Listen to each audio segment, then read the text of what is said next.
Like, my hand wouldn't be so big if I didn't have to hold this stupid bag. You're holding the bag? Just let go, you moron. Fine. Bringing a show back is a huge risk, and these next shows prove why. From cringy jokes to soulless imitations, we are about to break down the worst sitcom reboots of all time. We'll even uncover the story of a classic spy parody that was rebooted and then canceled after only 7 episodes. 1. Arrested Development. Looks like he's dead. Oh my God! Oh, little guy. The tears aren't coming. The tears just aren't coming. The original run of Arrested Development was pure genius. It was the story of the wealthy, dysfunctional Bluth family who lose their fortune, and it was one of the smartest, most cleverly written shows ever. It was famous for its running gags, layered jokes, and the amazing chemistry of its cast. When it was canceled by Fox after 3 seasons, fans were heartbroken. For years, there were whispers of a return. So when Netflix announced it was reviving the show in 2013, people were beyond excited. But when the new seasons dropped, something was very wrong. The biggest problem was that the actors were all big stars by then, and it was impossible to get them all in the same room. So the new seasons had a strange, disjointed format, where each episode focused on just one character. The magic of the Bluth family interacting was completely gone.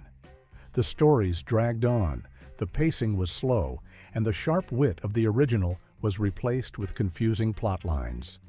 It just wasn't funny anymore. The final seasons felt like a chore to watch, and the finale was deeply unsatisfying.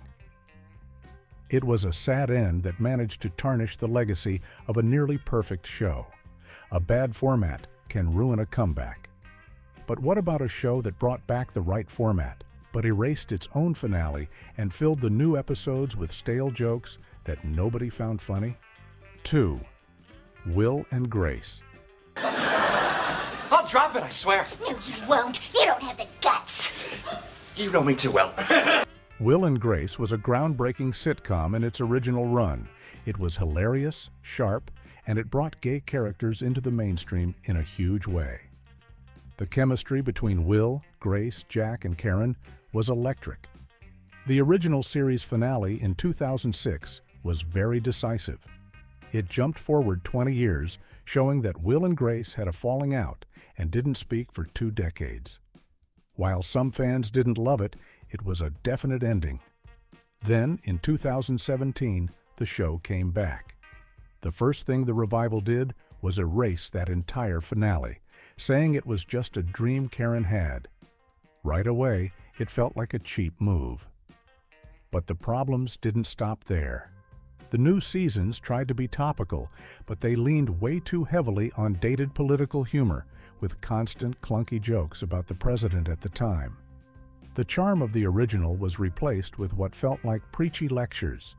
The characters hadn't grown, and their stories felt pointless. Viewership declined, and by the time it ended for a second time in 2020, most people felt the revival had been a huge mistake that only weakened the memory of the once great original. Quick reminder, if you're enjoying this, hit that subscribe button. Now.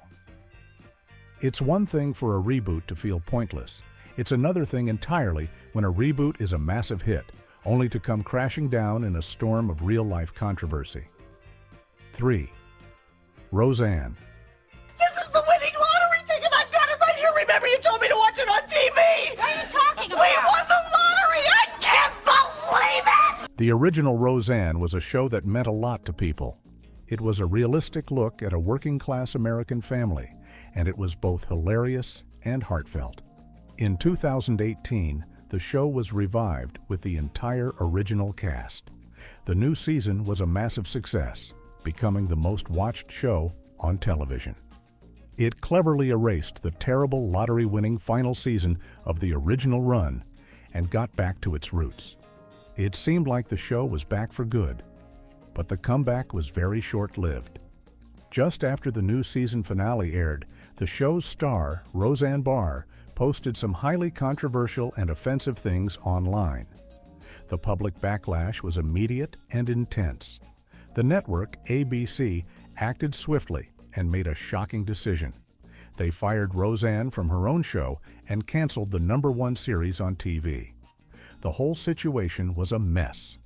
The revival, which had started with so much promise, ended in chaos. Many felt the whole thing had turned into a sad cash grab that ultimately undermined the original show's authentic, working-class spirit.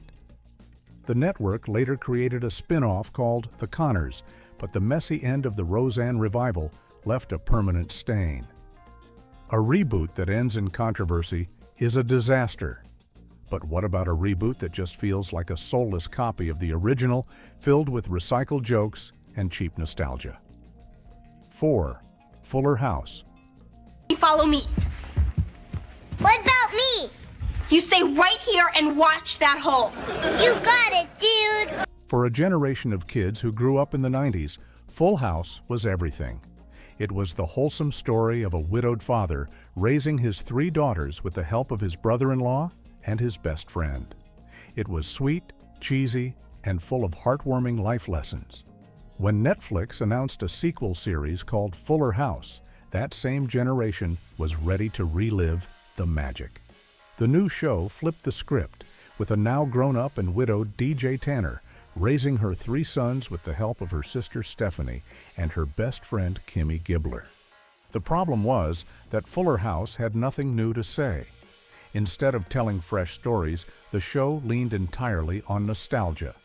It was filled with recycled catchphrases, winks to the camera, and constant references to the old show. The jokes were the same, the plot lines were the same, and it all felt incredibly forced.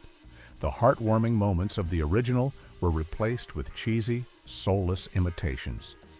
Critics panned it for being a lazy retread that cheapened the legacy of the original.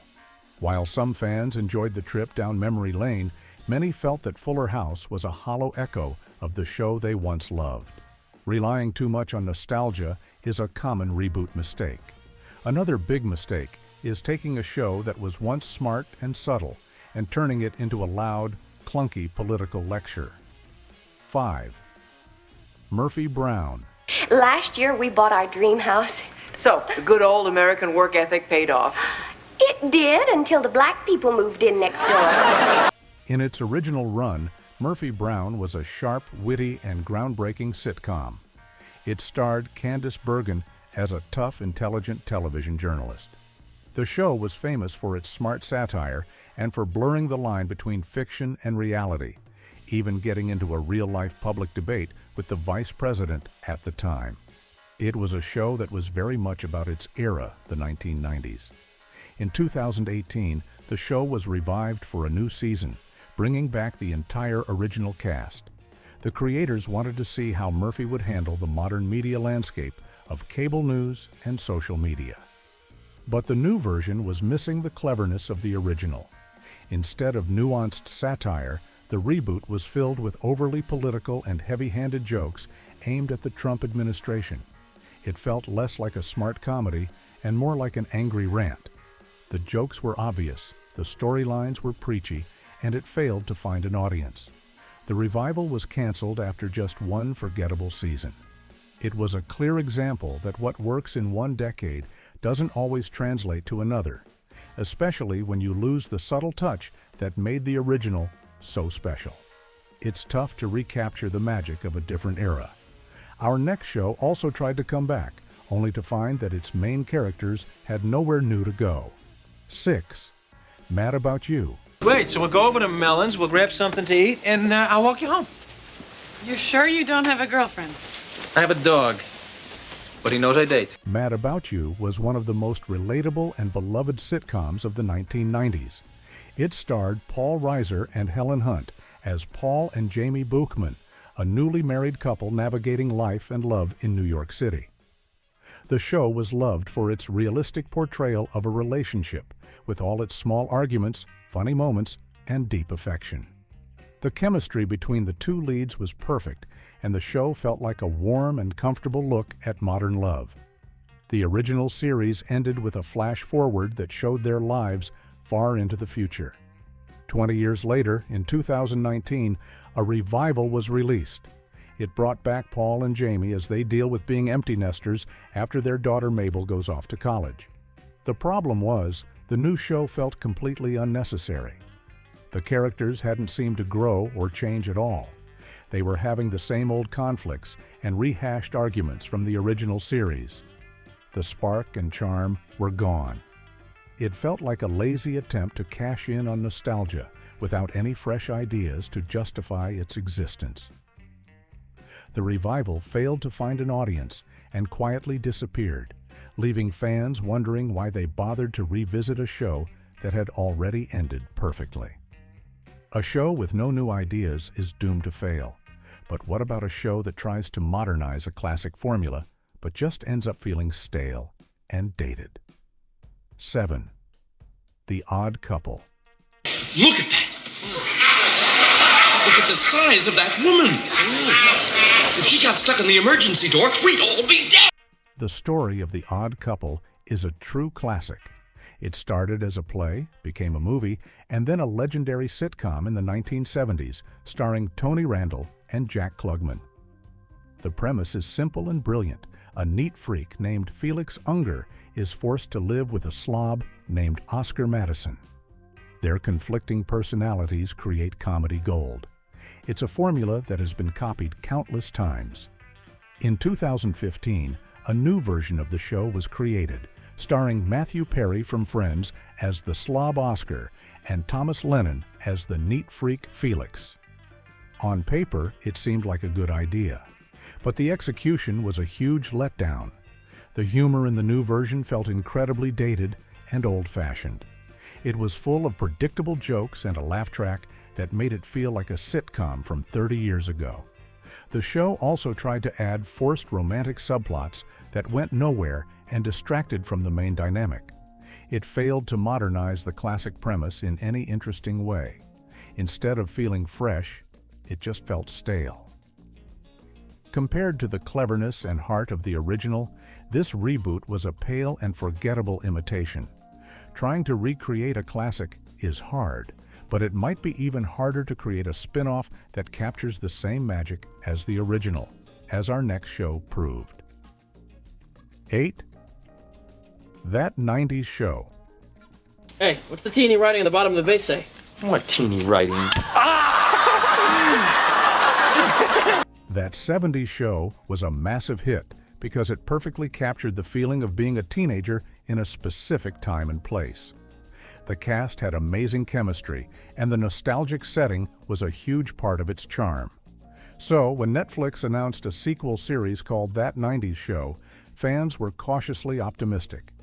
The new show focused on Leah Foreman, the daughter of Eric and Donna from the original series, as she spends the summer with her grandparents, Red and Kitty, in the same famous basement.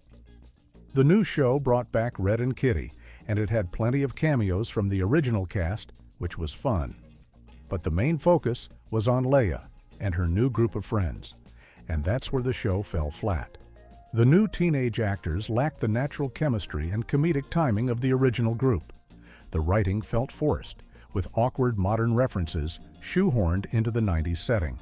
It often felt like the show was just checking off a list of 90s cliches instead of telling a genuine story.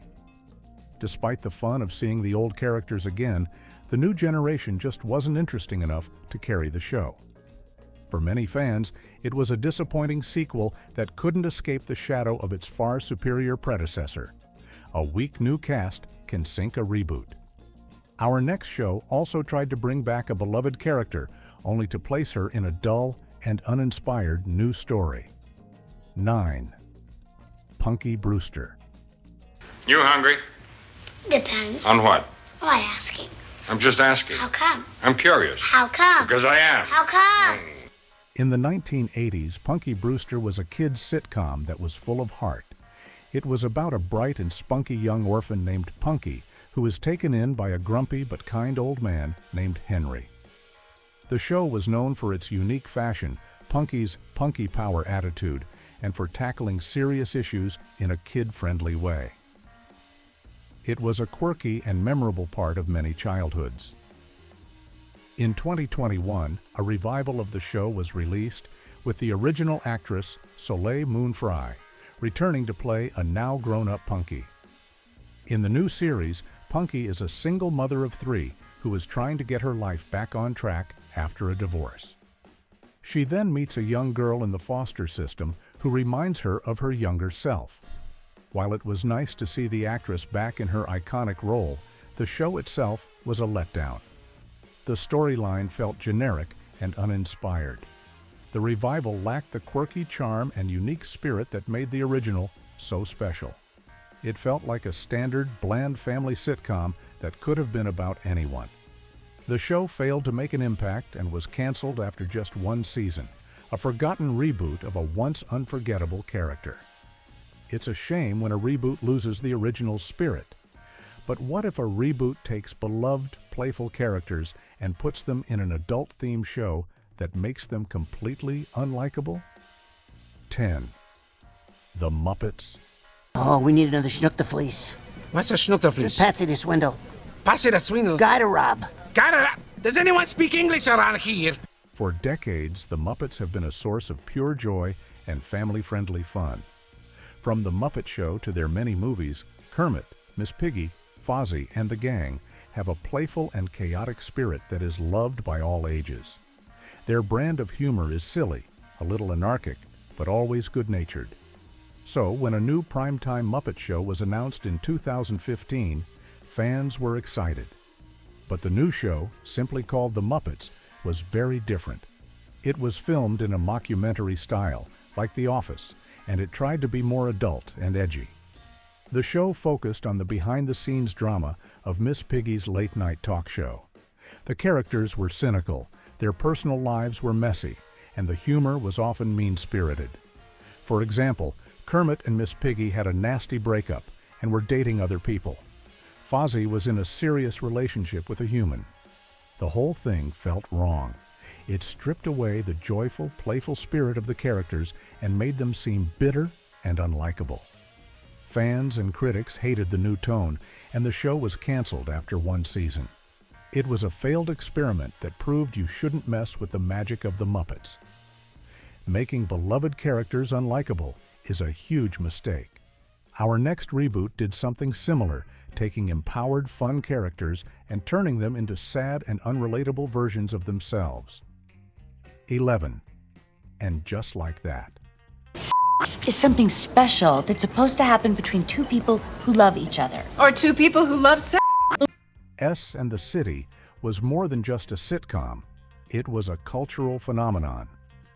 For 6 seasons, it followed the lives of 4 friends, Carrie, Samantha, Charlotte, and Miranda, as they navigated love, careers, and friendship in New York City. The show was celebrated for its empowering portrayal of women and its frank and funny conversations. It was a show that defined a generation. Years later, a revival called And Just Like That was released. From the start, there were problems. The character of Samantha was missing due to a real-life falling out between the actresses. Her absence left a huge hole in the group's dynamic. But the bigger issue was the tone of the new show. The fun, confident characters of the original were gone. In their place were aging, wealthy women who seemed completely out of touch with the world and often acted in baffling, unrelatable ways. The show was filled with awkward and clumsy attempts to be woke and address modern social issues. For many fans, the revival felt like a forced and often depressing continuation that diminished the empowering legacy of the original. Some shows just don't translate well to a new era. Our next show was a classic British comedy that also got a reboot, but it was plagued by dated jokes and controversy. 12. Porridge. I shall simply tell him 3 things, that's all. 1, bide your time. 2, keep your nose clean. And 3, don't let the bastards grind you down. In the 1970s, the British sitcom Porridge was a beloved classic. It was a clever and warm-hearted comedy set inside a prison. It followed the adventures of a cynical but lovable inmate named Norman Stanley Fletcher, who was always trying to outsmart the prison guards. The show was praised for its brilliant writing and for finding humor and humanity in a bleak setting. In 2016, a one-off special of the show was made, followed by a full series in 2017. The new version focused on Fletcher's grandson, who is also in prison for computer hacking. The problem was that the new show simply couldn't live up to the original. The jokes felt dated and stale, and it lacked the cleverness and warmth that made the first series so special. The reboot also ran into controversy over some of its casting choices and storylines. It failed to connect with modern audiences and felt like a weak imitation of a comedy masterpiece. It was another case of a reboot trying to recapture lightning in a bottle, only to find that the magic was long gone. Trying to follow a classic is tough. It's even tougher when you're rebooting a show known for its quirky, spooky charm, and you replace it with cheap puns. 13. The Munsters Today. Oh, a photograph. Oh, that's pretty. The original Munsters from the 1960s is a timeless classic.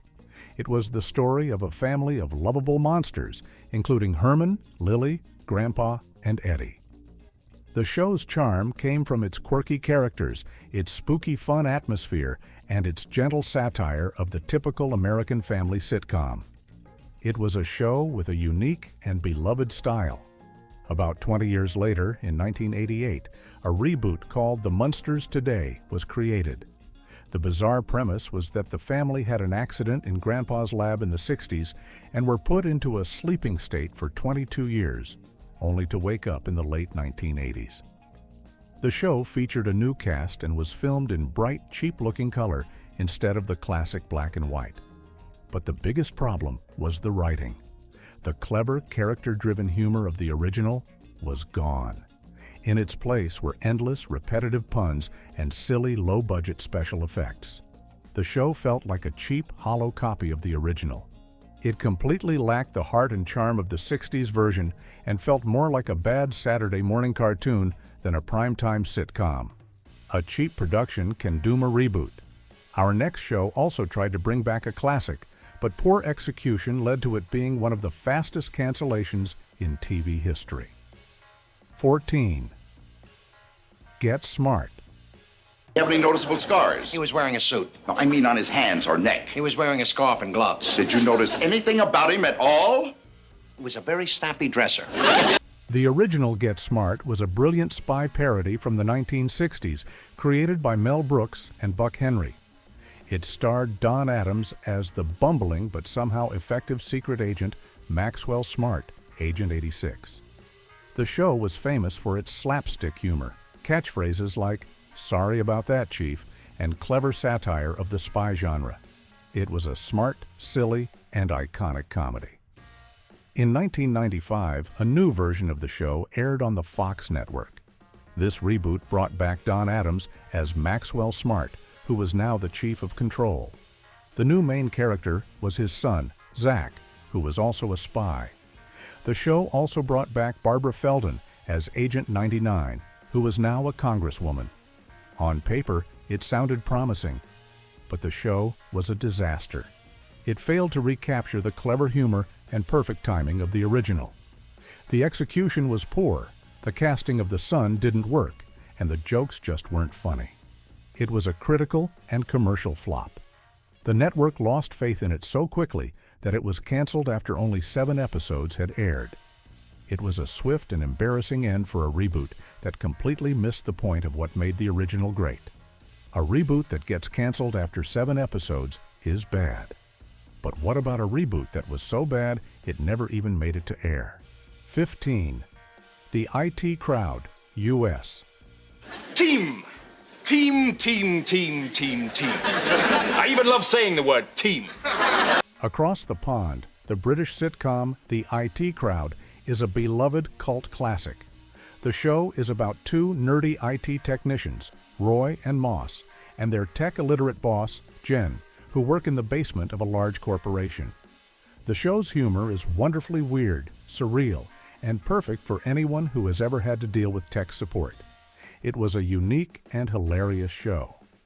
Given its popularity, it was no surprise that American television networks wanted to make their own version. Not once, but twice, they tried and failed spectacularly. The first attempt was in 2007. They filmed a pilot that was almost a shot-for-shot remake of the first British episode. It even starred one of the original actors, Richard Ayoade, as Moss. But the pilot was terrible. It couldn't translate the quirky British humor for American audiences, and it just felt awkward. The network decided not to pick it up. Then, in 2014, they tried again with a new cast and a new script. That version also failed to get off the ground. These failed pilots proved that some shows have a unique charm that simply can't be copied. Sometimes it's best to leave a show alone. Our next reboot tried to resolve a famous cliffhanger, but in doing so, it ignored the very thing that made the original show work. 16. ALF. Why are we moving out of a house we do like so you can keep a job you don't like? I don't know. The 80s sitcom ALF was a quirky show about a furry alien who crash lands on Earth and is taken in by the Tanner family. The show was a hit because of the funny and often heartwarming dynamic between the wisecracking alien and his new human family. The show famously ended on a massive cliffhanger, with ALF being captured by the government's alien task force. For years, fans wondered what happened next. 6 years later, they got their answer in the form of a TV movie called Project ALF. The movie was meant to wrap up the story, but it made one huge, unforgivable mistake. The movie did not feature the Tanner family at all. Not a single one of them appeared or was even mentioned in a significant way. The family, who were the heart and soul of the show, were completely ignored. Instead, the movie focused on a boring sci-fi plot about ALF trying to escape a military base with the help of some new, uninteresting characters. It lacked all of the goofy charm and family focus that made the original show so popular. For fans who had waited years for a resolution, it was a massive disappointment. Ignoring a show's core appeal is a terrible idea. Our next reboot also missed the point, taking a gothic and funny family and putting them in a cheap and poorly written new series. 17. The New Addams Family. Little Wednesday, how are you? Suspicious. The Addams Family has been a part of pop culture for generations. They are creepy, kooky, mysterious, and spooky. The original 1960s sitcom was a masterpiece of gothic humor. It was about a family of macabre weirdos who were completely unaware that the rest of the world found them strange. The show was beautifully shot, cleverly written, and had a perfect cast that brought the iconic characters to life. In 1998, a reboot called The New Addams Family was launched. It was filmed in Canada and featured a new cast. While the actors tried their best, the whole production felt incredibly cheap. The sets looked flimsy, the costumes were uninspired, and the writing was weak. The show failed to capture the sophisticated, dry wit of the original. Instead, it relied on silly, over-the-top gags that weren't very funny. The reboot felt less like a loving tribute and more like a hollow, low-budget cash-in trying to capitalize on the name. It couldn't escape the shadow of the classic original and is now mostly forgotten. From one bizarre family to another, our next reboot took a beloved, wholesome family and put them in one of the strangest and most embarrassing TV formats imaginable. 18. The Brady Bunch Hour. How much work is involved? Almost nothing. A little song and dance. And then every once in a while you have to walk through the front door and say, "Hi, honey, I'm home." The Brady Bunch is the definition of a wholesome family sitcom. The story of a lovely lady and a man named Brady creating a blended family of 6 kids was a cultural touchstone of the 1970s. The show was cheesy, sweet, and comforting. After the original series ended, the cast returned for several reunion specials and spin-offs. But none were as strange or as terrible as the Brady Bunch Hour. In 1976, just 2 years after the sitcom ended, the network decided to bring the family back, but not for a sitcom. They brought them back to host a variety show. The premise was that the family was chosen to host their own show, and each episode featured singing, dancing, and corny comedy sketches. The entire original cast returned, except for the actress who played Jane. The show was a bizarre and cringeworthy disaster. The musical numbers were forced, the comedy was terrible, and seeing the beloved characters in this strange format felt deeply wrong. It was mocked by critics and ignored by audiences. The show is now remembered as a desperate and embarrassing attempt to cash in on the Brady name, a move that tarnished the original's wholesome legacy. A variety show is a weird direction for a reboot. But what about a spin-off that focuses on the least interesting characters and their boring romance? 19. Joni Loves Chachi. I love you! I love you! Joni loves Chachi! Happy Days was one of the biggest shows of the 1970s. Joni Loves Chachi Happy Days was one of the biggest shows of the 1970s. While the Fonz was the breakout star, the show had a huge cast of beloved characters. Two of the younger characters were Joni Cunningham, Richie's little sister, and Chachi Arcola, Fonzie's cousin. Over the seasons, the two developed a romantic relationship that became a popular subplot. The network executives thought their romance was so popular that it deserved its own show. So they created the spin-off Joni Loves Chachi. The show followed the young couple as they moved to Chicago to pursue their dreams of becoming rock stars. The problem was, Joni and Chachi were fine as side characters on Happy Days, but they just weren't interesting enough to carry their own show. Their romance was weak, and the musical performances were often cringy. The show lacked the nostalgic charm and ensemble dynamic that made Happy Days a hit. It was a huge ratings disappointment and was canceled after only 17 episodes. The characters were then quickly moved back to Happy Days for its final season, as if the whole spin-off had been a bad dream.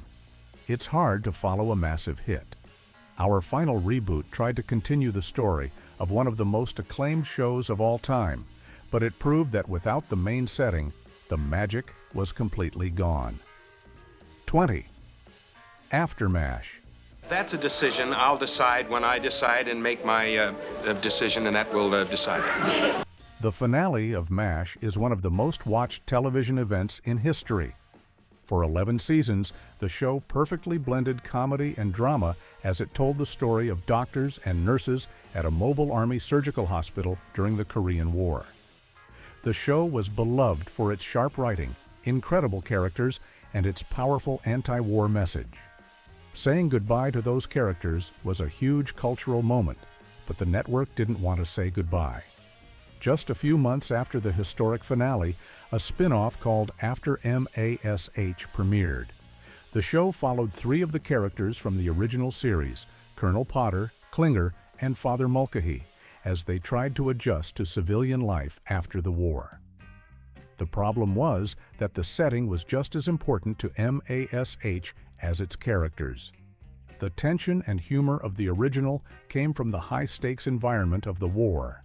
Seeing these characters in a dull civilian hospital setting just wasn't compelling. The show lacked the sharp wit and emotional depth of its predecessor. It felt like a pointless and diluted extension of a show that had already ended perfectly. It was canceled after 2 seasons and is now seen as a major disappointment. Which one of these reboots do you think was the biggest disaster? Let us know down in the comments. Want to see more videos about TV show history? Click on the video to your left, and if you never want to miss another deep dive into your favorite shows, be sure to hit that subscribe button.